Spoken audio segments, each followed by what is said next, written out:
அண்மை செய்தியாக பார்த்து வருகிறோம். தேசிய ஜனநாயக கூட்டணியில் நீடிக்க இருப்பதாக சந்திரபாபு நாயுடு தெரிவித்திருக்கிறார். இது தொடர்பான மேலும் விவரங்களை எமது செய்தியாளர் மதியழகன் வழங்கிட கேட்கலாம். மதியழகன், வணக்கம். மேலும் விவரம்.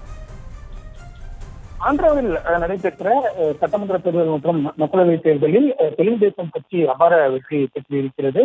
பத்தொன்பது கோடி 175 தொகுதிகளில் 134 தொகுதிகளில் வெற்றி பெற்று சந்திரபாபு நாயுடு 4வது முறையாக முதலமைச்சராக பதவியேற்க இருக்கிறார். அதே போல மக்களவை தேர்தலை பொறுத்தவரை தெலுங்கு தேசம் 16 இடங்களில் வெற்றி பெற்றிருக்கிறது.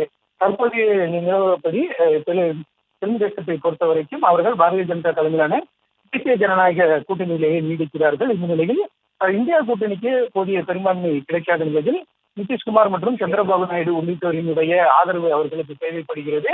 அதற்கான முயற்சிகளை, அதாவது நிதிஷ்குமார் மற்றும் சந்திரபாபு நாயுடு ஆகியோரை இந்தியா கூட்டணிக்கு இழுப்பதற்கான முயற்சிகள் ஏற்கனவே தொடங்கப்பட்டு இருக்கின்றன. இதற்காக சந்திரபாபு நாயுடுக்கு தூது அனுப்பப்பட்டதாக எல்லாம் தகவல்கள் வெளியாகி இருந்தது.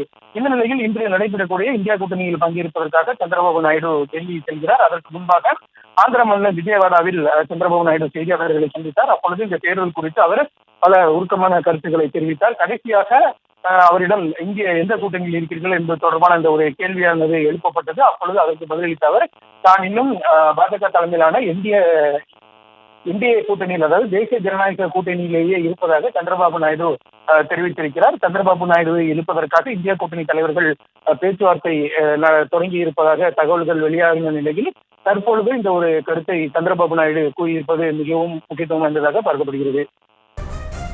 விவரங்களுக்கு நன்றி மதியழகன். செய்திகளை உடனுக்குடனும் துல்லியமாகவும் தெரிந்து கொள்ள சப்ஸ்கிரைப் பண்ணுங்க.